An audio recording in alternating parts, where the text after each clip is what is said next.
Bismillahirrahmanirrahim. Assalamualaikum warahmatullahi wabarakatuh. Khabar semua, semoga semua sihat, dalam keadaan sihat walafiat, iman yang meningkat, khususnya pada hari ini, hari yang di mana seperti mana kita nampak, kita tahu adalah Ramadan yang ke-17, yang sempena dengannya adalah Nuzul Al-Quran. Maka semoga semua dapat menyemarakkan lagi semangat untuk membaca, mengkhatamkan, dan juga bukan saja untuk mengkhatamkan tetapi untuk memahami Al-Quranul Karim. Maka pada hari ini insya-Allah sirah Rasul sallallahu alaihi wasallam selepas bertemu semalam dengan beberapa orang daripada Yathrib ataupun esok lusa akan dinamakan sebagai Madinah, maka Rasul sallallahu alaihi wasallam dapat berjumpa dengan Allah Subhanahu wa taala, yang di mana satu peristiwa yang dikhabarkan yang dibawa Rasul sallallahu alaihi wasallam daripada Mekah ke Baitul Maqdis. Maka peristiwa yang sangat hebat ini yang dinamakan sebagai Isra' dan Mi'raj. Isra' adalah apabila Rasul sallallahu alaihi wasallam diisra'kan dengan dirinya, dengan jasadnya, dengan badannya daripada Masjidil Haram ke Baitul Maqdis di Palestin. Jadi perjalanan daripada Makkahul Mukarramah pergi ke Baitul Maqdis dengan menunggang satu binatang yang dinamakan sebagai burak. Apakah itu burak? Maka burak itu adalah seekor binatang yang berjalan ataupun terbang dengan pantas. Maka kalau dalam istilah bahasa Arab, barkun maksudnya kilat kan. Jadi barkun maka dia maksudnya kilat. Maka binatang ini dinamakan burak sebab perjalanan dia cepat seperti kilat. Ditemani oleh malaikat Jibril alaihi salam, maka daripada Baitul Maqdis, daripada Mekah Mukarramah, daripada Baitullahil Haram pergi ke Baitul Maqdis bersama malaikat Jibril alaihi salam.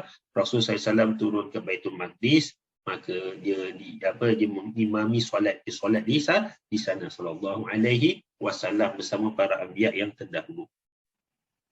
Maka binatang itu yang dinamakan burak itu ditambat ataupun diikat di halaman Masjidil Aqsa. Maka sebab itu Rasul sallallahu alaihi wasallam, setelah itu Rasul sallallahu alaihi wasallam dimi'rajkan daripada dunia, daripada Baitul Maqdis, mi'raj naik pada waktu malam yang sama dari Baitul Maqdis ke langit yang pertama. Maka langit yang pertama Rasul sallallahu alaihi wasallam berjumpa dengan Nabi Adam alaihi salam, bapa sekalian manusia. Lalu baginda pun sallallahu alaihi wasallam memberi salam kepadanya dan adalah berlaku peristiwa ataupun berlakunya beri salam, jawapan salam dan pengakuan bahawa dia adalah Nabi dan sebagainya. Kemudian Rasul sallallahu alaihi wasallam dinaikkan ke langit yang kedua. Di sana Rasul sallallahu alaihi wasallam berjumpa dengan Nabi Yahya bin Zakaria dan juga Nabi Isa alaihi salam. Di situ Rasul sallallahu alaihi wasallam di langit yang kedua. Kemudian naik ke langit yang ketiga, bertemu dengan Nabi Yusuf alaihi salam, dan kemudian Rasul SAW naikkan ke langit yang keempat. Rasul SAW berjumpa dengan Nabi Idris alaihi salam. Kemudian naik ke langit yang kelima, Rasul SAW berjumpa dengan Nabi Harun alaihi salam. Naik langit yang ke-6, Rasul sallallahu alaihi wasallam berjumpa dengan Nabi Musa alaihi salam, dan langit yang ke-7 Rasul sallallahu alaihi wasallam bertemu dengan Nabi Ibrahim alaihi salam. Selepas langit yang ke-7, Rasul sallallahu alaihi wasallam dimi'rajkan ke Sidratil Muntaha dan dibawa ke Baitul Ma'mur. Dan di situlah berjumpa ataupun berhadapan dengan Allah Subhanahu wa taala. Rasul sallallahu alaihi wasallam menghampirinya paling terdekat, maka difirmankan ataupun diwahyukan kepada Rasul sallallahu alaihi wasallam tentang sesuatu yang kita dinamakan difardukan ke atas Rasul sallallahu alaihi wasallam dan kepada mereka yang mengikuti Rasulullah sallallahu alaihi wasallam. apa yang difardukan 50 waktu. Bukan 5, tapi 50 waktu. Dengan itu, baginda SAW pun turun daripada berjumpa dengan Allah Subhanahu Wa Taala, turun. Maka bila tengah nak turun, okey, nak pergi balik, maka tempat yang dia berjumpa dengan Nabi Musa alaihi salam, maka Nabi Musa alaihi salam bertanyakan kepada Rasulullah SAW apa yang telah difardukan ke atasnya. Maka Rasul SAW beritahu bahawasanya difardukan 50 waktu untuk umatnya ikuti untuk solat.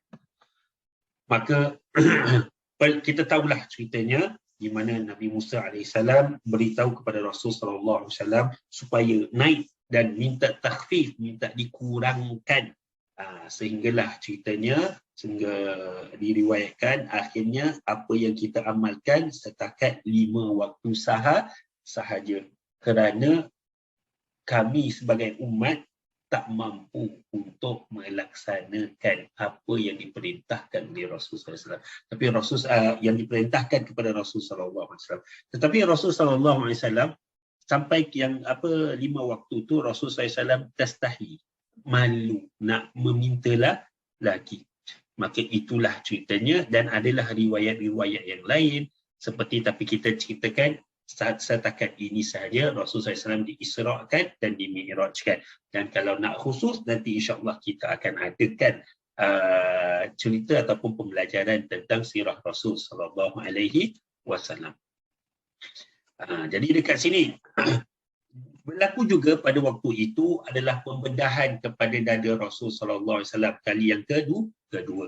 Kali yang pertama, seperti mana kita tahu, Rasul sallallahu alaihi wasallam masih lagi dalam keadaan budak lagi, bersama di kampung Halimatus Sa'diyah, yang di mana sedang bermain dengan adik-beradiknya. Kemudian datang malaikat Jibril alaihissalam lalu membedah hati ataupun dada Rasul sallallahu alaihi wasallam. Maka kali ini, pada waktu ini pun ada berlakunya peristiwa pembedahan dada Rasul sallallahu alaihi wasallam. Dan di situ juga ada beberapa perkara lah yang di mana Rasul sallallahu alaihi wasallam diberikan ataupun dipersembahkan susu dan juga khamar, kan, susu dan juga arak. Tapi Rasul sallallahu alaihi wasallam memilih susu. Maka disebutkan kepada baginda, memang kamu telah menunjukkan kepada sesuatu yang fitrah. Kalaulah kamu mengambil arak ataupun khamar tadi, maka seluruh umat kamu akan sesat. Jadi di situ juga Rasulullah SAW beberapa perkara yang Rasulullah SAW ditunjukkanlah. Maka Rasulullah SAW nampak ada 4 sungai di dalam syurga. 2 sungai yang zahir dan 2 sungai yang batin. Yang zahir, yang very clear adalah sungai Nil dan sungai Furat. Sungai Nil di di Egypt ataupun di Mesir, kan? Dan juga Furat tu mengalir antara Syria, Iraq, dan apa lagi, ada lagi negeri ataupun negara, wallahu alam, saya tak tahulah, tak cek. Okey, maka dekat sinilah tempat yang di mana seperti mana dikatakan penduduknya yang tinggal berdekatan di situ, di Nil dan Furat, merupakan pendukung agama Islam dari generasi ke generasi yang lain. Okey, jadi generasi-generasi yang lain, maksud turun-temurun mereka masih lagi mempertahankan ataupun mengajak berdakwah kepada Islam. Ataupun berdakwah, mereka ni antara mereka yang menganuti Islam dan mereka mengajarnya dan juga betul-betul mempertahankannya. Subhanallah. Di situ juga Rasulullah SAW berjumpa dengan malaikat yang dinamakan Malik, penjaga neraka. Kan, Rasulullah SAW nampak apa yang berlaku kepada mereka yang dicampakkan dalam api neraka, kan, apa yang dilakukan, apakah kesalahan yang mereka lakukan di dalam dunia sehingga mereka dicampakkan dalam api neraka. Seperti siapa? Pemakan harta anak yatim, orang yang suka menganiaya mereka, kan, pengambil riba, mereka yang berzina dan sebagainya, antara yang punishment ataupun azab yang diberikan kepada mereka. Subhanallah. Jadi Kemudian apabila Rasul SAW dalam perjalanannya pulang selepas turun daripada Mi'raj, daripada langit pergi ke bumi, turun ke bumi, maka ke bumi juga mau pulang pergi balik ke Mekah Mukarramah. Dalam perjalanan Rasul SAW nampak beberapa kejadian, kan? Kejadian yang di mana nampak ada perjalanan manusia ataupun kafilah dan sebagainya, perjalanan balik ke Mekah. Subhanallah. Jadi itulah yang berlaku, peristiwa yang sangat menguatkan lagi, yang memberikan semangat kepada Rasul SAW selepas berlakunya tahun yang sedih, tahun yang berduka cita dan sebagainya. Itu menguatkan lagi Rasul SAW. Maka cerita tentang Isra' dan Mi'raj apabila sampai, maka tidak ada orang yang mempercayai Rasul SAW kecuali Sayyidina Abu Bakar Siddiq. Maka di situlah dinamakan bahawasanya kenalan ataupun nama yang diberikan adalah Siddiq, kerana Sayyidina Abu Bakar mempercayai dan memperakui dan mengatakan bahawasanya apa saja yang keluar daripada mulut Nabi Muhammad SAW itu semuanya benar, maka dipercaya. Maka itulah yang dinamakan Siddiq. Subhanallah. Balik kepada cerita kita ataupun sirah, maka apa yang berlaku selepas Isra' dan Mi'raj adalah pada musim haji yang berikutnya. Peristiwa yang besar. Selepas 12 tahun Rasul SAW menjadi Nabi ataupun jadi Rasul, kan? Jadi dekat sini maka datangnya pertama kali perjanjian yang pertama, Bai'ah Al-Aqabah yang pertama. Sebelum Isra' Mi'raj tadi, cerita semalam, kita ceritakan tentang beberapa orang daripada Yathrib ataupun Madinah datang berjumpa dengan Rasul SAW. Rasul dapat berjumpa dengan dua golongan ataupun dua kaum yang berbeza. Yang satu daripada Khazraj, yang kedua daripada Aus. Maka Khazraj dengan Aus kita tahu sebelum itu di Madinah ataupun di Yathrib, mereka ni berperang antara satu sama lain. Tetapi kali ini mereka datang ramai-ramai berjemaah, 12 orang datang berjumpa dengan Rasul SAW. Siapakah mereka? Yang daripada golongan Khazraj, okey, dia ada 12 semuanya. Okey, semuanya ada 12 orang. Maka 5 orang yang pernah jumpa Rasul SAW daripada Bani ataupun kaum Khazraj. Sebelum haji ini mereka telah berjumpa dengan Rasul SAW. Siapakah mereka? Kita boleh revise ataupun cek balik cerita semalam ataupun sirah yang kita baca semalam ataupun dikongsikan semalam. Maka tambahan daripada mereka adalah yang pertama Muaz bin Al-Harith daripada kaum Khazraj, Zakwan daripada Khazraj, Ubadah bin Samit daripada Khazraj, Yazid bin Talabah daripada golongan Khazraj, Abbas bin Ubadah daripada Khazraj. Okey, so 5 daripada Khazraj, tanpa 5 yang tahu yang sebelum ini berjumpa dengan Rasulullah SAW daripada golongan Khazraj. Maka kedua Abu Al-Haytham daripada Aus dan juga Uwaim bin Sa'idah daripada kaum Aus juga. So 2 daripada Aus, 10 daripada Khazraj. Okey, so semua ini datang, mereka bertemu dengan Rasulullah SAW di mana? Di Mina. Kan? Di Mina mereka bersumpah, mereka berjanji. Itu dinamakan bai'ah. Bai'ah adalah satu sumpah ataupun janji untuk melakukan sesuatu.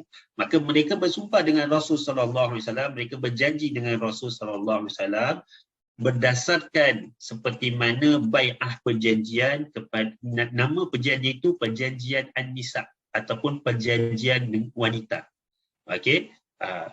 Contoh bai'ah ataupun contoh perjanjian yang diberikan ataupun diingini daripada kaum wanita semasa pembukaan Mekah, sama juga janji yang sama. Okey, maka Rasulullah SAW berkata kepada mereka, jom mari kita berbai'ah, bai'ah dengan aku, iaitu Rasulullah SAW, untuk kamu tidak menyekutu Allah Subhanahu Wa Taala dengan sesuatu perkara. Tidak mencuri, tidak berzina, tidak membunuh anak-anak kamu, tidak berbohong dengan mendakwa anak-anak yang mereka pungut di jalan sebagai anak sendiri. So maksudnya anak angkat tak boleh jadikan sebagai anak sendiri. Tidak buat maksiat. Okey. Jadi siapa di antara kamu yang menunaikan, maka balasannya lah adalah daripada Allah Subhanahu Wa Taala. Dan sesiapa yang langgar perjanjian itu, maka hukuman itu pun adalah daripada Allah Subhanahu Wa Taala. Okey, maka kalau dihukumkan, maka kafarah itu dan sebagai kafarah. Tetapi kalau Allah SWT itu melindungi orang itu yang melanggar, maka itu terserah kepada Allah, dan sekiranya Allah mengampunkan, maka itu adalah habuannya, ataupun maka itu adalah kelebihannya. Sebab Allah nak ampunkan kepada mereka yang melanggar perjanjian itu. Subhanallah. Maka apa yang berlaku? Jadi selepas 12 orang itu berjumpa dengan Rasul sallallahu alaihi wasallam, maka apa yang dilakukan oleh Rasul sallallahu alaihi wasallam supaya mereka mendalami lagi masalah agama, supaya mereka lagi mempelajari tentang agama, tentang Islam dan sebagainya, Rasul sallallahu alaihi wasallam menghantar seseorang, yang paling, antara orang yang paling awal memeluk Islam, iaitu bernama Mus'ab bin Umair radhiyallahu anhu. Maka Mus'ab bin Umair adalah ambassador Islam yang pertama, orang yang muda yang antara awal memeluk Islam. Maka Mus'ab diutuskan, dihantar pergi ke Madinah mewakili Rasul sallallahu alaihi wasallam. Semasa di Madinah, Mus'ab bin Umair tinggal bersama As'ad bin Zurarah, dan di situlah dia giat menyebarkan Islam di kalangan penduduk Yathrib dengan penuh semangat dan bersungguh-sungguh, sehingga akhirnya ramai yang mengikuti ataupun menganuti ataupun memeluk Islam, dan mereka menjadi Muslim yang sejati. Subhanallah. Maka Mus'ab bin Umair ni main peranan yang sangat besar dalam menyemarakkan, dalam menyebarkan mesej Rasul sallallahu alaihi wasallam kepada ahli Yathrib.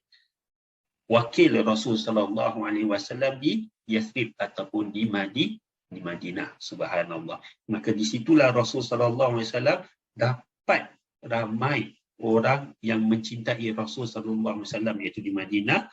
Mereka cintakan Rasul sallallahu alaihi wasallam walaupun belum berjumpa dengan Rasul sallallahu alaihi wasallam. Subhanallah. Semoga kita sama juga seperti mereka, belum lagi dapat berjumpa dengan Rasul sallallahu alaihi wasallam, tapi cintakan Rasul sallallahu alaihi wasallam. Maka semoga kita di dalam golongan yang tersebut, insya-Allah.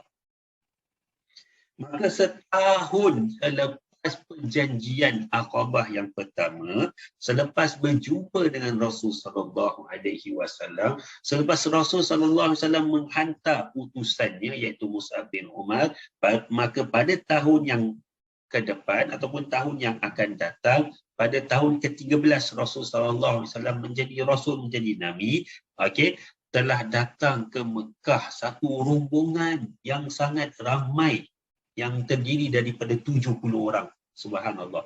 Dalam perjalanan mereka, 70 orang yang daripada Yathrib ataupun daripada Madinah ini, mereka tertanya-tanya.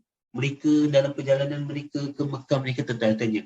Sampai bila agaknya mereka akan membiarkan Rasul mereka, Rasulullah SAW di Mekah, menjadi mangsa orang-orang kafir Quraisy dan diugut keselamatannya. Mereka terfikir, sampai bila? Kan? Jadi, mereka mengadakan pertemuan, beberapa pertemuan rahsia sembunyi-sembunyi dengan Rasulullah sallallahu alaihi wasallam. Dan akhirnya berakhir pertemuan itu dengan persetujuan dua-dua belah pihak untuk bertemu di pertengahan hari Tasyrik, di mana berdekatan dengan Aqabah juga, yang di mana pada waktu itu berlakunya upacara jamrah pertama. Jamrah pertama. Orang tanya apa tu jamrah? Semasa haji, musim haji kan, maka selepas dah buat haji, dia diwukuf di Arafah dan sebagainya, maka di Mina, maka kena kumpul batu-batu, maka kena lontar. Maka lontaran yang pertama mereka berjanji untuk berjumpa dengan Rasul sallallahu alaihi wasallam.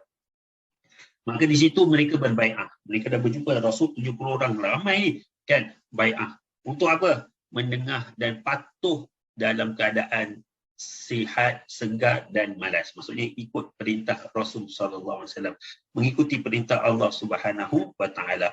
Kedua, mereka berjanji untuk infak semasa susah dan senang. Dalam keadaan susah mereka memberi, dalam keadaan senang pun memberi. Lagi-lagi khususnya kita di dalam bulan Ramadan ini, maka ringankanlah, banyaklah berinfak, kan? Walaupun sedikit, tidak kisah. Ketiga, mengajak kepada benda yang ma'ruf dan mencegah kepada kemungkaran. Ini adalah janji mereka yang ketiga, mengajak kepada benda-benda yang ma'ruf, kan, amar ma'ruf dan nahi munkar. Keempat, berjuang kerana Allah tanpa mempedulikan kecaman orang lain. Subhanallah, mempertahankan, juang kerana Allah, buat sesuatu kerana Allah Subhanahu wa taala, tak kisah, jangan hiraukan kecaman orang lain. Kelima, menyokong Rasul sallallahu alaihi wasallam, kan, menyokong, mempertahankan Rasul sallallahu alaihi wasallam seperti mana kamu mempertahankan diri kamu dan mempertahankan anak isteri kamu. Subhanallah. Maka siapa yang melakukan sedemikian, maka balasan mereka adalah syurga. Subhanallah, kan.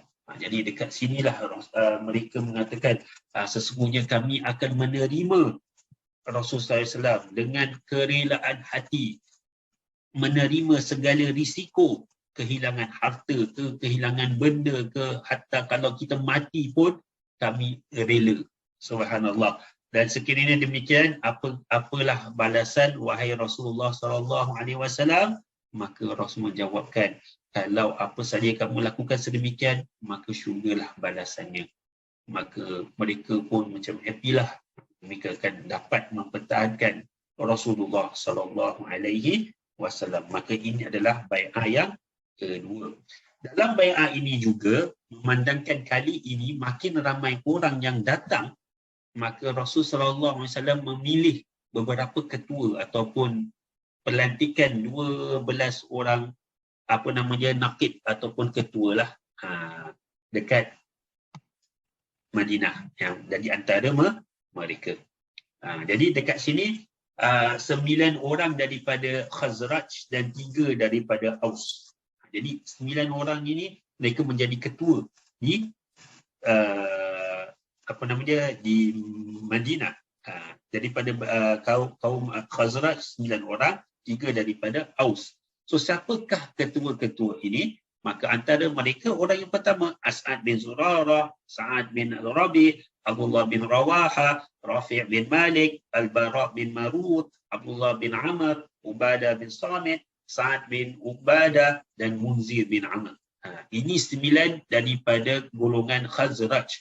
Mereka ni bertanggungjawab ke atas kaum ataupun ke atas keluarga mereka yang besar ataupun klan mereka yang besar. Daripada Aus pula, Usaid bin Udair, Sa'ad bin Khaythama dan juga Rifa'ah bin Abdul Munzir. Maka 3 sahabat ini mereka daripada golongan Aus, mereka menjadi ketua, jadi monitor ataupun murakib dan sebagainya ke atas kabilah ataupun keluarga mereka. Subhanallah. Maka mereka mengajak kepada Islam. Tapi pada waktu itu juga puas hati, kan? Syaitan tak puas hati. Mereka berjumpa dengan Rasulullah SAW, lalu syaitan memekik, "Hai penduduk Khashib, kamu tahu tak Muhammad dan orang-orang ini?" Kan? Subhanallah. Mereka dah berjanji setia untuk memerangi kamu. Maka kata Rasulullah, yang tiba-tiba ada orang pekik ni, itu dia syaitan Al-Aqabah. Demi Allah, wahai musuh Allah, kami akan bermusuh sepenuh masa, akan kuperangi kamu. Dengan itu, mereka pun yang berkumpul di perjanjian Aqabah yang pertama, mereka bersurai, mereka pulang ke tempat masing-masing. masing-masing. Jadi dekat sini bai'ah Aqabah ataupun yang makan sebagai bai'ah al-kubrah, bai'ah al-Aqabah al-kubrah, maka perjanjian yang besar. Dari mana mereka pada waktu itu semuanya mesra, mereka happy, kan, persaudaraan dan gotong royong membantu antara satu sama lain. Mereka ada kepercayaan yang sangat padu pada waktu itu.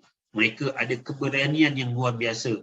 Mereka mengorbankan segala perkara tanpa batasan untuk Allah Subhanahu wa taala. Maka di situ juga mukmin ahli Yathrib, kan, mereka cinta saudara mereka yang lemah daripada Mekah, maka mereka kesiankan orang-orang Mekah yang Islam, yang di mana mereka ditindas dan sebagainya. Mereka memarahi orang-orang yang menzalimi.